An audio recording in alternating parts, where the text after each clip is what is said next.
So we'll just move through pages 8 and 9. 10, 11, 12, 13 and 14. Nothing to amend or bring up? No. So could I have a mover that they are a true and correct record, please? Thank you, Claire. Thank you, Lou. All in favour? Contrary noes? Carried. Okay, tab 6. Health and Safety 5 months report. November to March. So, Steph and Bev, welcome. You are clever, aren't you? But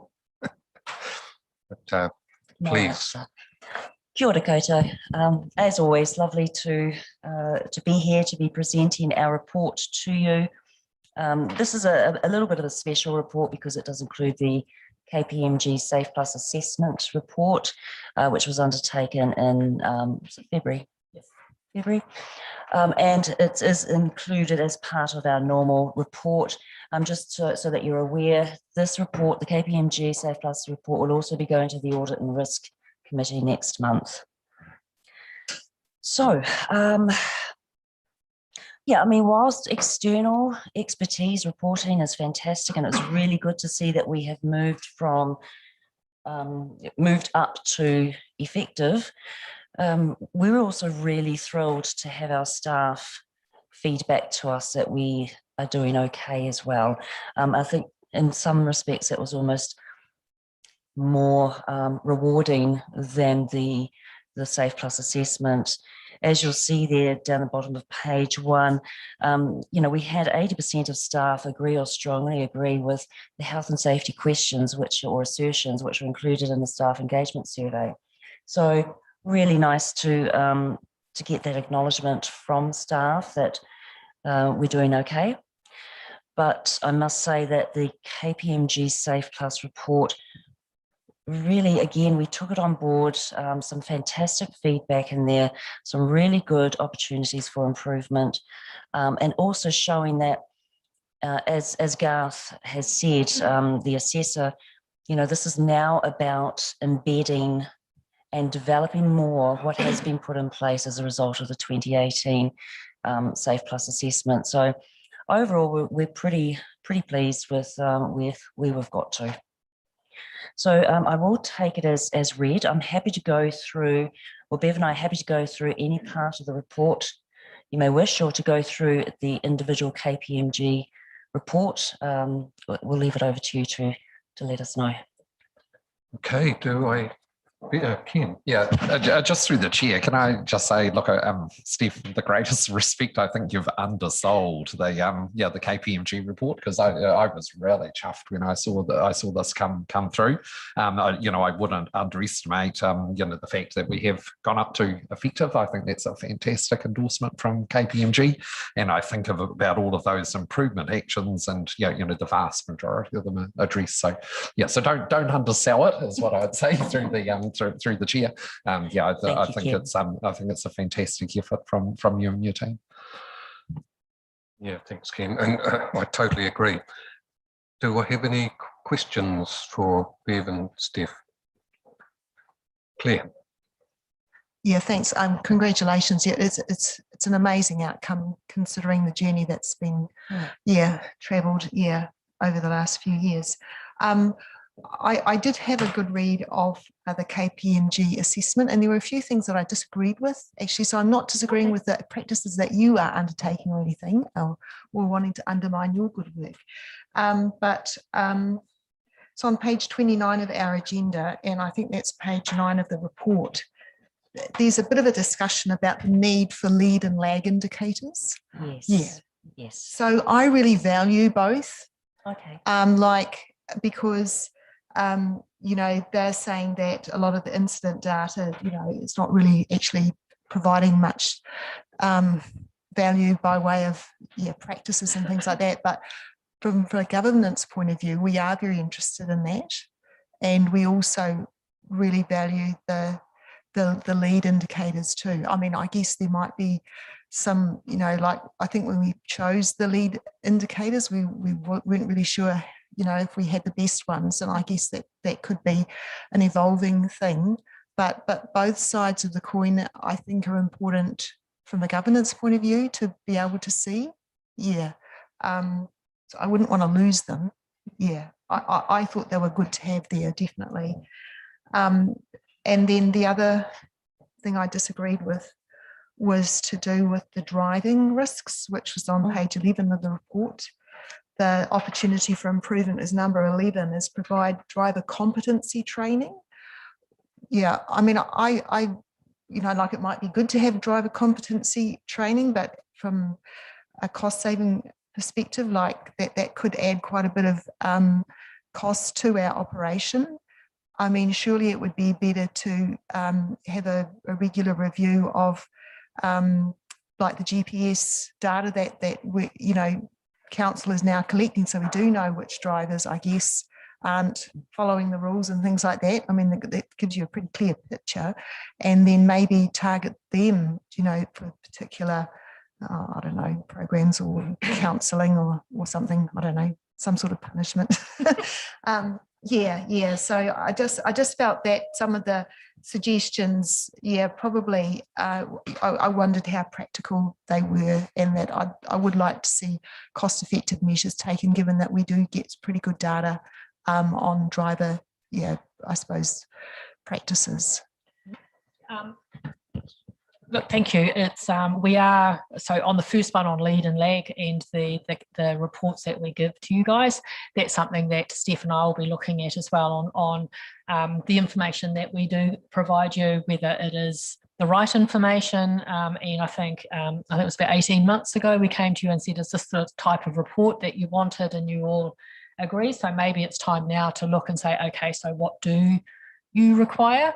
So we will be looking into that as we go forward. The driver training, there's many ways that we can actually look at our drivers and how they actually operate in our vehicles, and not necessarily do we need to bring anyone in to actually do that as well. And I know I'm working with Ken's team as well in relation to bringing some people in to do some workshops with our people as well. So I think there's a whole lot of things, not necessarily bottoms on seats in cars and do that. It may not necessarily be the outcome for everyone, but there's other options that we can look at and we will explore as we go forward. And as I said, I'm working with Claire in relation to how we can actually do that as well. Thanks, Ken.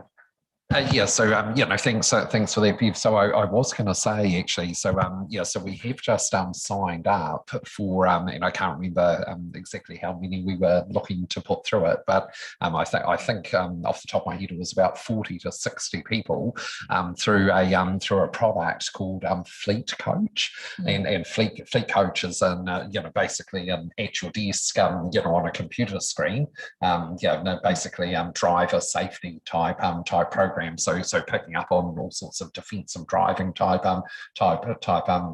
concepts and teaching that to you through a module based program, which obviously has the obviously we could send our people out with driving trainers in their vehicles, so that would be very, very costly.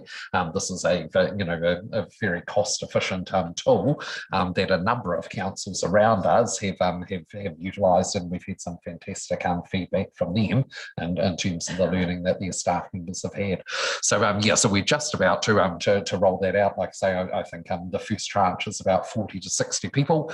Some of those people are going to be invited onto that course due to the GPS data that we've seen, because we do monitor that GPS data. But also there's going to be the opportunity for people to put their own names forward if they want to do that sort of thing. So so that's I guess that's an example of a cost-effective tool that we're using in that space. As well as some of the training seminars, etc. that we've mentioned. So the team is very focused on that. Thanks, Ken. That's really great. Really good to hear that. And then just a final comment was about whether or not councillors, like elected members, should be coming and visiting staff and seeing them in their workplace. And, like with service delivery, we have, we have program site visits for certain things, but usually they're water infrastructure things and pools. And I think it would be a good idea if maybe we did include, like, for instance, the library, that we've been told that is an area where a lot of conflict can be experienced from the public and things like that.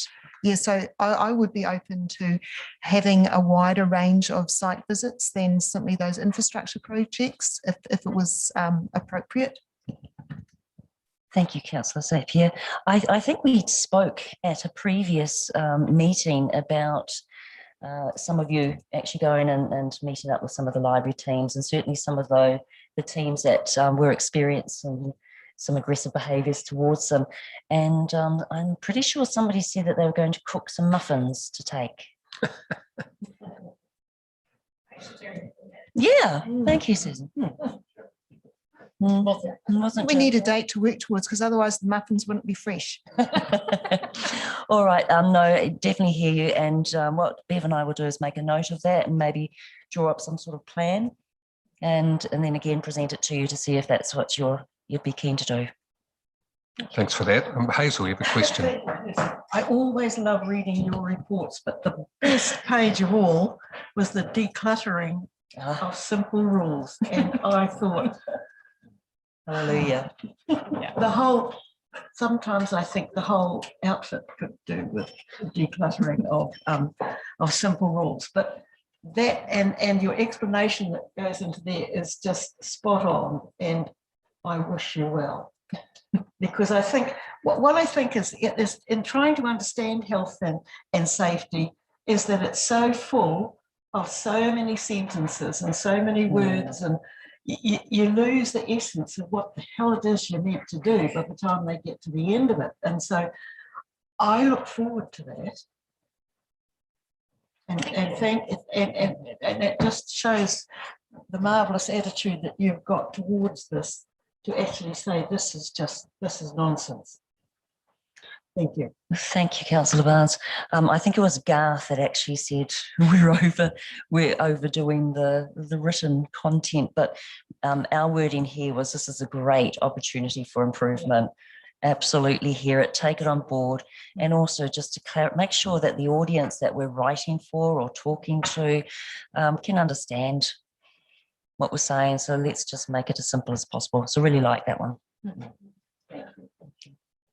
Okay.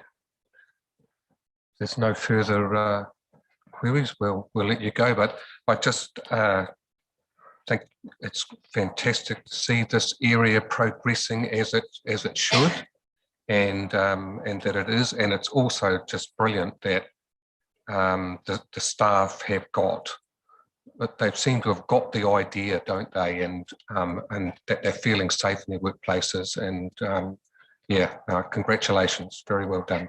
Thank you. Thank you so much. Okay, so we have a recommendation on page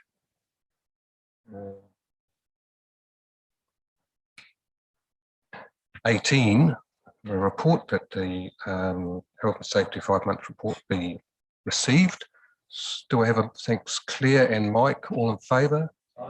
Contrary, no, that's carried. Thank you, ladies. Okay, tab 7, finance report for period ended 30 April. Actually, I'm so sorry. Through the chair, I'm looking around. I can't see either Nada or Sarah. So I'm just wondering, Andrew, could we just quickly jump to the to the property report, and I will track them down. Great. Yep. Cool. They'll be here shortly. So we move to tab 8 on page 68. Gentlemen, Bruce and John, welcome. Kia ora. Kia ora. Thank you. John and I are going to put a tag team today. So presenting the quarterly property services report. We'll take it as read. I just wanted to highlight a couple of items.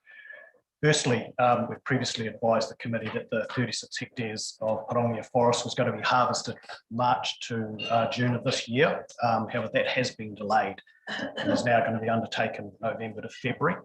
I suppose the good news as a result of that delay is that we've got a better fixed price for our logs, and we're forecasting an additional $96,000 in revenue as a result of that delay. Also, I thought I'd highlight at last month's meeting, compliance with healthy homes legislation was discussed in relation to the pensioner housing portfolio. So just as a follow-up, I can advise the committee that we have had an independent audit undertaken of all of our housing portfolio, and that identified that 18 units didn't comply with the legislation. Most of those were minor and some of them were down to interpretation, but we are addressing the outstanding issues, and we will have full compliance by 30 June this year for all of those units. And also just that we're continuing the work through our leasing portfolio. We're continuing to make sort of steady progress on addressing some of the outstanding issues, and there's 3 papers coming to the committee today on sort of leasing issues. Hand over to John. And I guess from my point of view, gave you a heads up last week about C1, C2 and C3 growth cells, so that's sort of been done to death. One thing I would say though is that we're struggling to get valuations at the moment. The valuation profession is under the pump, and we're looking at 8 to 12 weeks to get 8 for a reasonably simple valuation, 12 weeks for a more complex valuation. So that's holding things up a bit. Cycleways, I think you've seen a few bits of progress in the last couple of finance and corporate reports that we are getting some traction there. Hopefully we'll get at least a bit from Naroto Road to Lake Road sorted out in the next couple of weeks, hopefully. And then it's really just Venn on the southern bit from here to Naroto Road. Property strategy is underway, so I hope to bring a report to council in August. And the workplace accommodation at Cambridge started last Thursday, so the ground floor is being ripped out at the moment, and we should have it back by the 23rd of July. Okay, so Cleo, you have a question. Couple of questions. Yeah, great report though. At the key priorities page of your report, you mentioned about a community housing provider interested in the new units at Vale Court. You know, like I'm worried that some people that are waiting, you know, for those units that are on our books might miss out if the community provider takes over, you know, that lease, I guess, whatever. Have we got any, you know, policies or mechanisms in place to allow our local people priority for those units, or like how are you going to manage this going forward? Because I'm sure that there's going to be many community housing providers that have got heaps of people that they're going to want to house. Yeah, so how are we going to look after the people that we know are in need in our own community? I guess what we can do is look at who's on the list and encourage them to also be on the MSD list.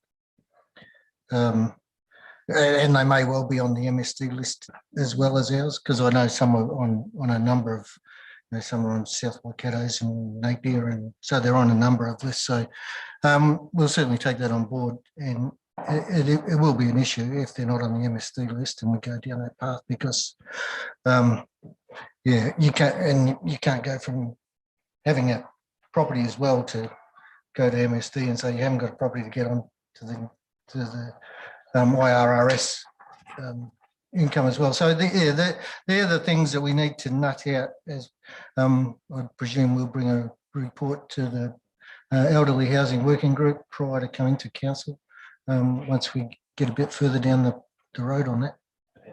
I can see that you're keen to get that situation where council can receive market rents through this, but I'm just concerned that we might be getting into a deal that actually they're going to be fishhooks that might actually disadvantage some people that have been long-time residents, because like I presume we don't have any visibility of the criteria or the ranking that MSD might give to their clients or their people that they're trying to help. Yeah, and whether or not, you know, there might not be a lot of weighting of whether or not you're resident in the area. You know, they might just think, well, we've got desperate need from people that live further out, and we're going to the people in the Waipa units? I think we might be talking at cross purposes a little bit here.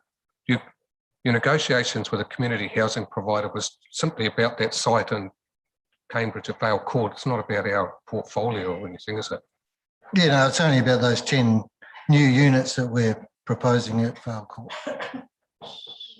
Andrew, I thought that those 10 new units would be available to people on our waiting lists, you see, whereas if it's provided, if it's the arrangement is that we build the units, but the community housing provider can put the tenants in there. They choose who the tenants are, I would imagine. Yeah, well, we're looking at how we can structure that agreement so that they choose based. The people we've been talking to have assured us that they can choose from the MSD list that match our criteria. So they're the sorts of things we need to go through and bring a report back prior to councillors making a final decision on that. That's great. I'm pleased that we'll be have a close look at that. And the other question I had was about the 7 properties that have been affected by unformed road closures. Would you just be able to give me a bit of info on that? That was on that priority list as well. The sale of properties, I think, or I've lost it now. Roads. Yeah, progress sale of 7 properties affected by unformed road closures. Oh yeah, they're ongoing. I'm just about to settle one. That's the one on State Highway 3. Some of those other ones have been done. They come up all the time. We've got another one on Bond Road or somewhere. That's fine. That's fine. I thought they might have been people that own houses and we've closed a road, but no, that's cool. No, they're unformed roads that generally neighbours have fenced out half the road anyway, and we're just getting some money back for them occupying land. Jim. Chairman, just one question. 341 Franklin Street might be a bit early, the demolition of. You're expecting a report back at the end of April. Have you heard anything as yet? And just heard a bit of a rumour there might be somebody squatting in there. I'm not sure. I'm not aware of anyone squatting in. I was in there last week and had a quick look around, so we go and periodically and check on it. So but we haven't had. It's with Heritage New Zealand at the moment, the report, and we're just waiting for them to come back. So yeah, we are hoping to do it this financial year, but yeah, it's touch and go. Okay, do we have any more questions for these guys? No? Good to see you working your way through the leases and getting them up to date. I know it's a job and a half. Also very pleased to see the property strategy is underway. Yeah, that's going to well, hopefully should make your job easier in a lot of ways. So yeah, but I know that's another thing that's not that easy to get out. But yeah, cool. So, Liz. Yeah, sorry, just the Hicks Road Mangatotiri item that's in there. So I guess I was just still surprised that was still ongoing. That's all. So this is obviously quite a long process, but just being able to access the mountain from that northern end, I guess, yeah, that's been closed for a long time now. So is the chain still around the gate? So is there any access at all? Yeah, no, there's still no access to the northern enclosure. I was going to give an update to the meeting tomorrow, but that's been postponed due to council meeting in the afternoon. I've got a meeting with Hinarangi Kara on Thursday afternoon, where I'm hoping that we can put the final issue to bed, and then it's a matter of getting the court to approve those easements, and it should be open. Cool. Yeah, thanks. Okay, otherwise all good. Thanks, gentlemen. You've got plenty to do. As always. So the recommendation on page 68 is to receive the quarterly property service report of Bruce Nuns and John Miles. Do I have a mover? Philip and Elwyn? All in favour? Contrary, no. It's carried. And we'll go back to tab 7. Hi, Sarah. Yeah. Yeah, so apologies from Nada, she's just in a training at the moment, so I thought I'd leave her here and present this to you fine folk. So if you have a look, we've got our financial results for April. Total income's at 89% of forecast, operating expenditure at 80%. Vested and discovered assets are relatively unchanged from the last report. Development and reserve contributions is 6.3 million, subsidies and grants are at 79% of the budget. Now, if we have a look at capital expenditure, that's 97 million, which is 74% of our forecast. And the major budget changes that have happened since the March report have been the three listed there: decrease for Cambridge growth sale projects deferred, decrease of budget for reserve purchases deferred again, and for plant replacement Mighty River domain deferred. So that's the three changes. Now we've got three budget changes requiring approval this month. Oh, sorry, two. And they're all in regards to the asset database improvement work that was done. So these are not non-cash, obviously non-funded stuff, so have no funding implications. It's just a matter of, you know, making it right in the books. So those are there, and those total just over 29 million.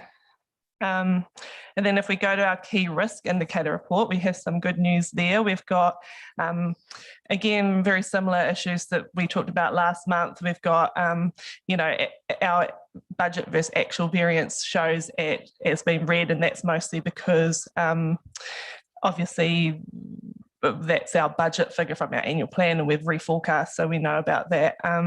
So growth is off track, and you know, and renewal is at risk. But our good news is our growth impact on rates has actually exceeded target now, so it's at 2.56%. And for the LTP, we have adjusted our assumption that we'll get to 2.7% this financial year. So we got just over it, luckily.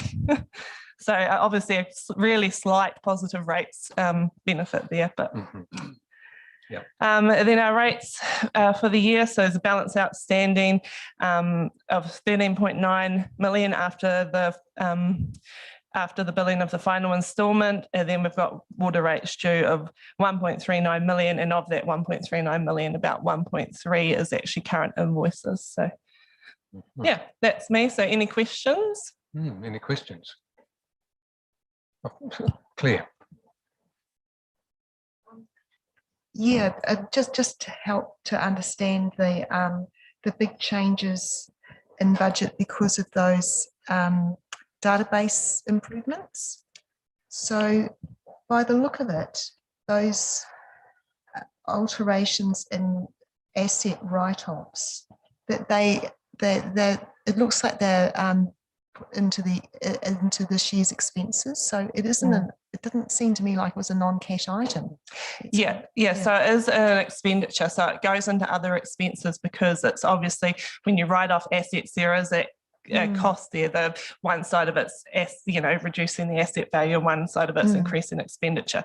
So it's a book entry essentially. So we reduce our assets, we increase expenditure, and there's no funding implications. It's just a transfer between the two of them. But in order to write off assets, you have to increase expenditure in the current year because it's obviously a current year cost.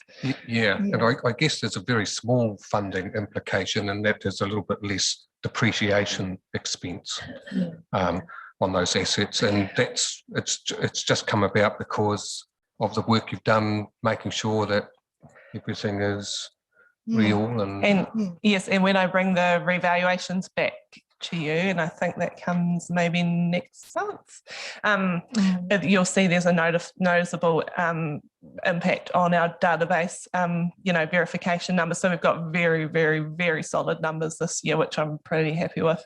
So the value is showing that our database is in very good condition, and it's because of this work we've done over the last couple of years.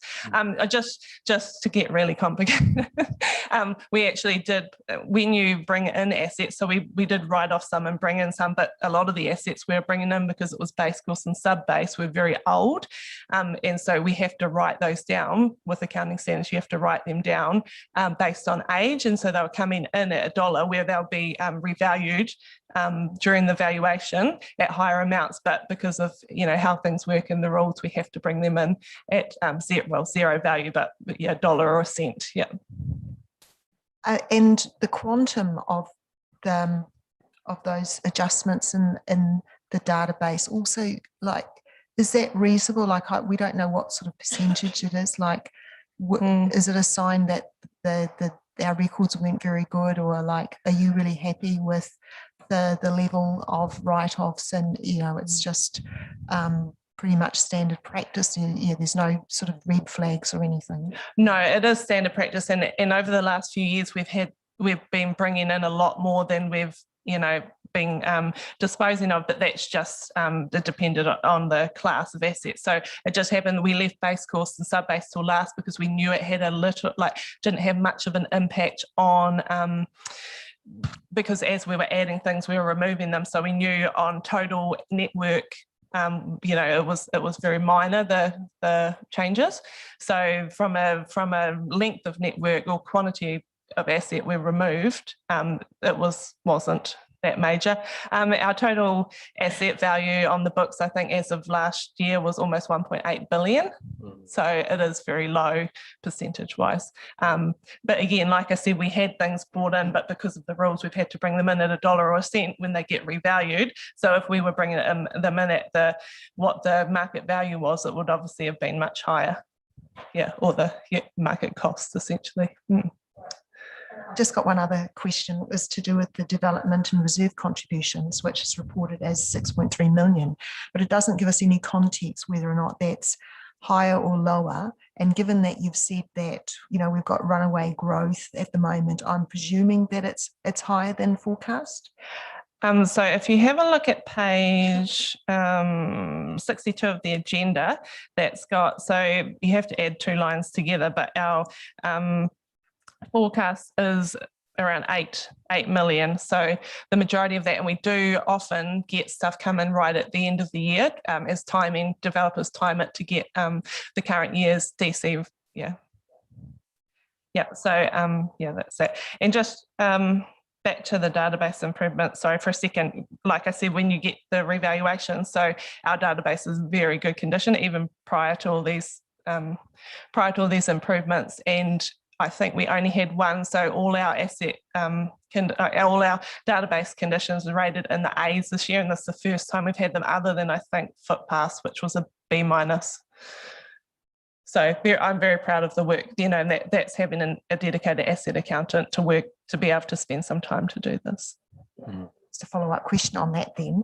Does that mean that we won't have to do that sort of really frequent revaluation exercise? Oh no, we still have to do that? No, yeah, sorry, that's a audit requirement to make sure our assets stay within fair value. And to be fair, at the moment with the market movement, because we have to do fair value assessments on the non revaluation years anyway, we would probably be triggered to do revaluations. Yeah, but the more accurate our asset databases are, the more accurate those revaluations will be as well. So not necessarily higher or lower, but just more accurate. Yes, I was very happy with the recommendations that came through from the valuer too, because you can tell that they were scraping the barrel to try and find something that we have to improve on for next time. So yeah. Okay. Robin. Kia ora, thank you, Mr. Chair. Kia ora, Sarah. I see you're not with us much longer. Just wanted to ask a quick question around just the approach and the rationale around the budget changes in terms of coming back and seeking approval on a monthly basis. What's the rationale behind that?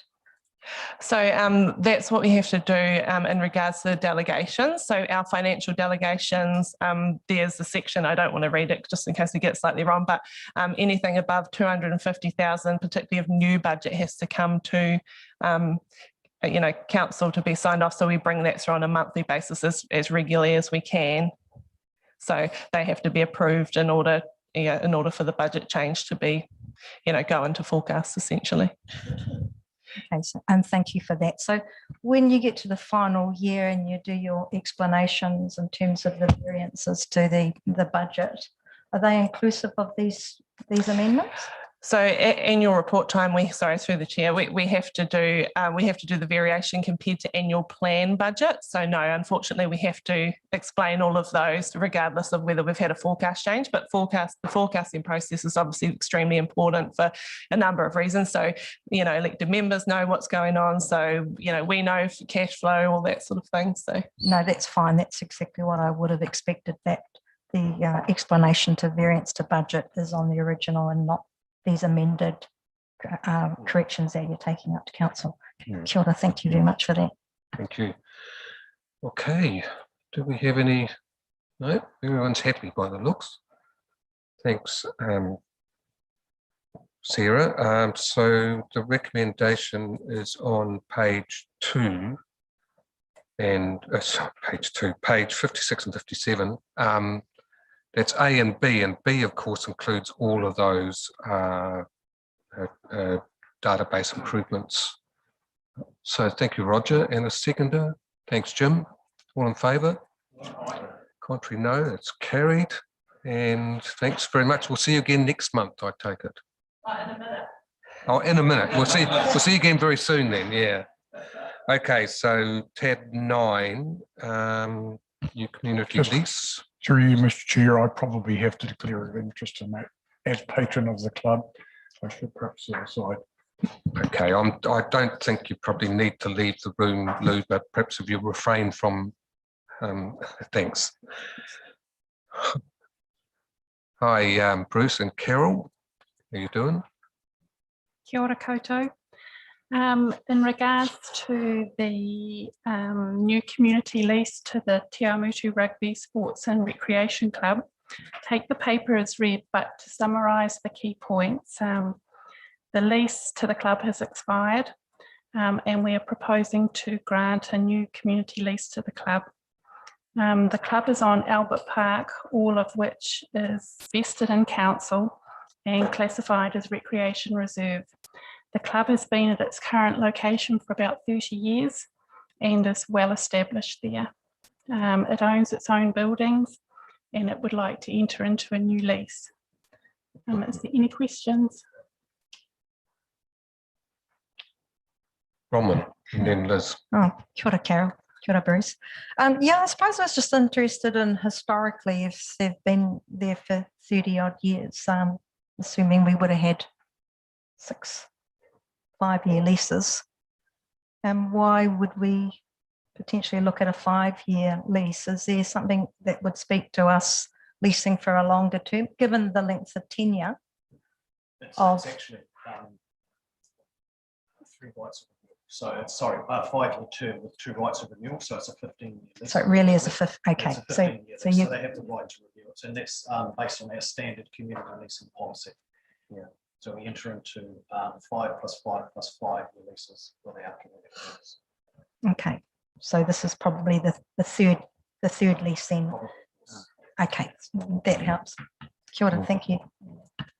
I was just going to say that this organisation obviously has a huge benefit to our community, and I was happy to move the motion. Thank you, Liz. Do I have a sec? Thank you, Susan. Yep, no further discussion. Okay, I'll put the motion. All in favour? Contrary, no. It's carried. You can come back into the room, Lou.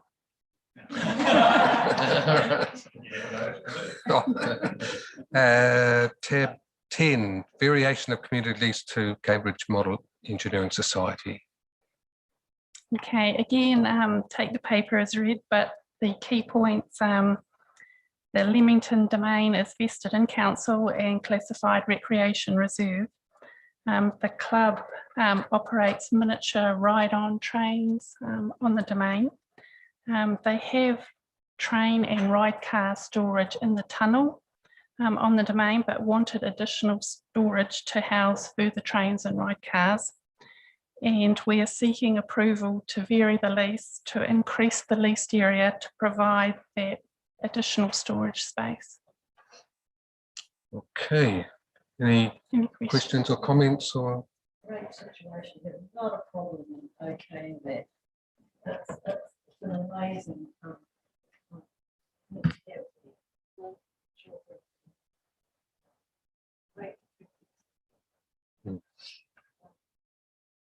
You having to move?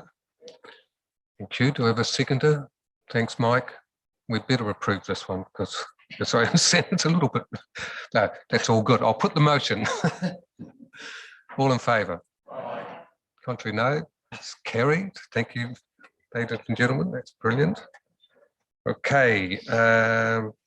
Resolution to exclude the public. Can I have a mover, Claire, please, and a seconder? Thank you, Philip. All in favour? Contrary, no.